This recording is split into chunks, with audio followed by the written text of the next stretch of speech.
You're watching a Big Z review.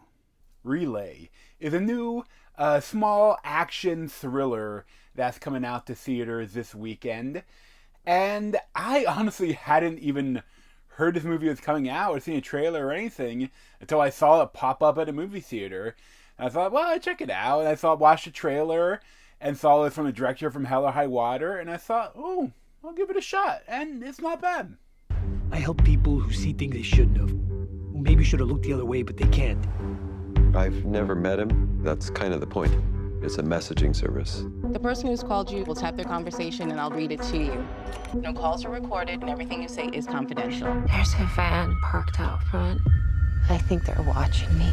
So Relay was directed by David Mackenzie, again the director of Hell or High Water. It's one of my favorite films from the past decade, I say. It's not my favorite, but it's up there. It's of course that one was written by Taylor Sheridan, and this one is written by Justin Pizecki. So Tyler Sheridan, I think he's still doing his mid country western drama shows. But this is another interesting setup for a film where essentially your main character is Riz Ahmed, and he's Ash. And he is like a guy that will, a facilitator. Like, he will help, say if you have someone, a whistleblower, like wants to, he tries to go do the right thing and go and tell people that their company is doing something horrible, but then the company starts threatening him, firing them, like beating him up, or send their car on fire. They say, okay, God, just let me give you it back, and maybe make a little bit of money, and I'm just gonna go away. And he kind of facilitates that. And in this start of this, you see him with Matthew Mayer as Hoffman, who is who tried to blow the whistle on some a pharmaceutical company and now is given up. You see, he has broken fingers, his face is a mess, and that's kind of a success. And then you see Lily James is the second main character, and she's as Sarah, and she's another whistleblower for this this company. She's a scientist, and she worked on making a new wheat that is more resistant to pests without using pesticides.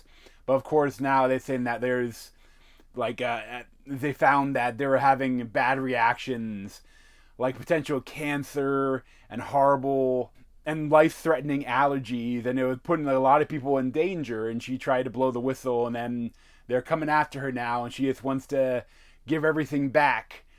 And it's the whole idea is very different, very interesting. The idea that the relay is that Riz Ahmed has some sort of background, he knows sign language, he talks to someone that's deaf at one point in the film.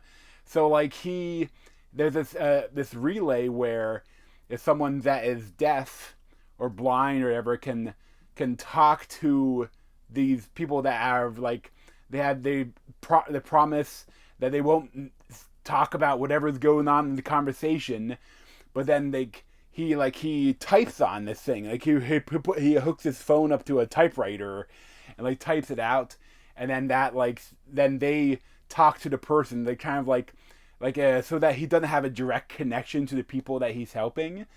But it's really interesting. There's some funny moments with essentially this crazy stuff going on, and these relayers are just have to act oh, it's another day at the office. But there's a lot of tense stuff going on here, because there's these four mercenaries that this company has hired to terrorize this woman, try to get the information back and get her to shut up or whatever. And it's some tense moments. But I think that it's definitely because the whole idea they're trying to set up that almost a romance between Riz and Lily James. But at the same time it's they can't talk to each other. They're always talking through the relay. But it's it does well. At the same time it is a lot of a slow burn. You don't hear Riz Ahmed talk for an hour and through the film. Like, at one point, you finally hear him talk more. Like, it might be a little bit of something, but like the first time he actually has like multiple lines of dialogue is like at an AA meeting when he's talking about his story, and like, but it's an interesting way to tell this story because you're mostly with Lily James, and I think that, like, other than the slowness, my biggest problem with the film is that there are some big twists going towards the end. And I'm not going to spoil them at all, but I feel like I don't quite believe them. Like, there's some cool ideas here, some cool twists, but like, I feel like if I went and watched it back, I'd be like, but how would you explain that? And how would you explain that? You know?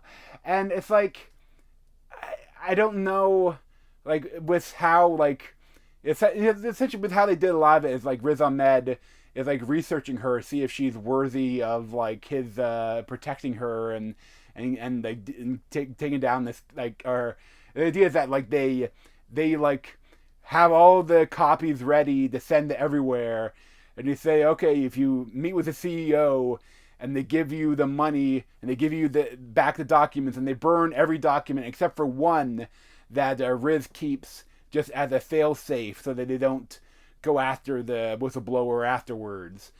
But, like, some of his research, I think that either he really sucks at research, or it's just that, like, I think that, but I like the idea, though, that he looks at, ooh, a pretty lady. You're not Matthew Mayer, you're a very pretty lady. This is my first pretty lady whistleblower, you know. But I also think too that there are some really tense moments, especially like towards the end, some like the action intensity. But like the music choice is odd. Like, it's kind of throughout the whole film. Most of the music is like very atmospheric and like relaxing.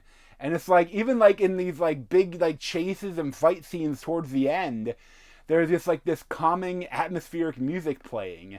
And it's like, doesn't really match the intensity. I feel like I want to meet more like some hammer, something else that like to get your blood pumping. But instead they're just doing like kind of like atmospheric music.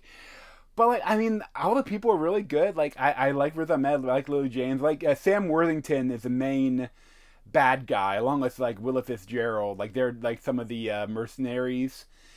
And I think that I wouldn't have minded a little bit more from them, like, knowing, like, why they're doing what they're doing. But essentially, like, they know that they're doing, like, really bad things.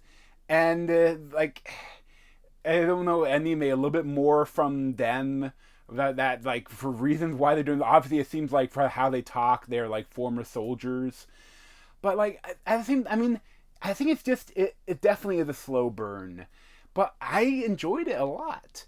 I don't know if I'd recommend it like to make sure to run to theaters and see it, but I think it's definitely, once this comes out on digital and different streaming sites, you should definitely check it out, I think, because I enjoyed it. I just didn't love it. Like, it didn't quite hit the high mark that, like, they could have. Like, it's not another Hell or High Water, but it is good. So I'll probably give, like, an 8 out of 10, maybe 7.75 out of 10. But thanks for watching. If you want to see more of me, you can subscribe down below. Thanks.